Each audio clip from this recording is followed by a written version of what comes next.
રાજકોટમાં આજે રેસકોર્સ ખાતે સ્વર્ગસ્થ પૂર્વ મુખ્યમંત્રી વિજયભાઈ રૂપાણીને શ્રદ્ધાંજલિ આપવા માટે પ્રાર્થના સભાનું આયોજન કરવામાં આવ્યું છે।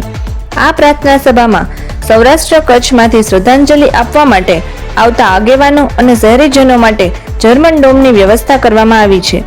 2000 થી 2500 લોકો બેસી શકે તેવી ખુરશીની વ્યવસ્થા રાખવામાં આવી છે।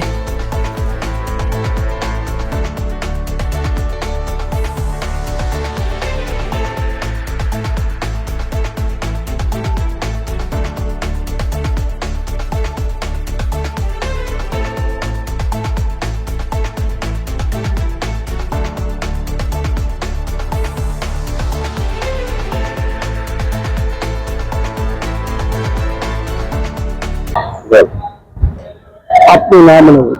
વલ્લભભાઈ દુધાત્રા, પૂર્વ ડેપ્યુટી મેયર રાજકોટ। વલ્લભભાઈ, ખાસ કરીને પ્રાર્થના સભા યોજવામાં આવી છે, શું વ્યવસ્થા છે? પહેલા તો રાજકોટના પનોપતના પુત્ર વિજયભાઈ રૂપાણી પૂર્વ મુખ્યમંત્રી હતા, પરંતુ મારા જેવા હજારો કાર્યકર્તાનું નિર્માણ કર્યું છે। અને કાલે જોયું રાજકોટે શમશાન યાત્રામાં સ્વયંભૂ લોકો ઉમટી પડ્યા હતા, એના ભાગરૂપે આજે પ્રાર્થના સભાની તૈયારી રેસકોર્સના મેદાનમાં થઈ રહી છે।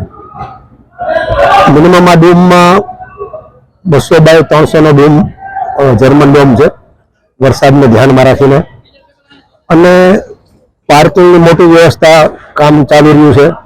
વરસાદ હોય છતાં પણ આવનાર લોકોને પ્રોબ્લેમ ન થાય, તકલીફ ન થાય, અને ડોમની બાજુ બારે પણ મંડપ નાખ્યા છે કે ગાડી મંડપની નીચે આવી જાય અને લોકો પલળે નહીં અને સીધા ગાડી પાર્કિંગમાં રહી જાય અને પ્રાર્થનામાં સભામાં આવી જઈ શકે એવી વ્યવસ્થા રેસકોર્સના મેદાનમાં અત્યારે થઈ રહી છે।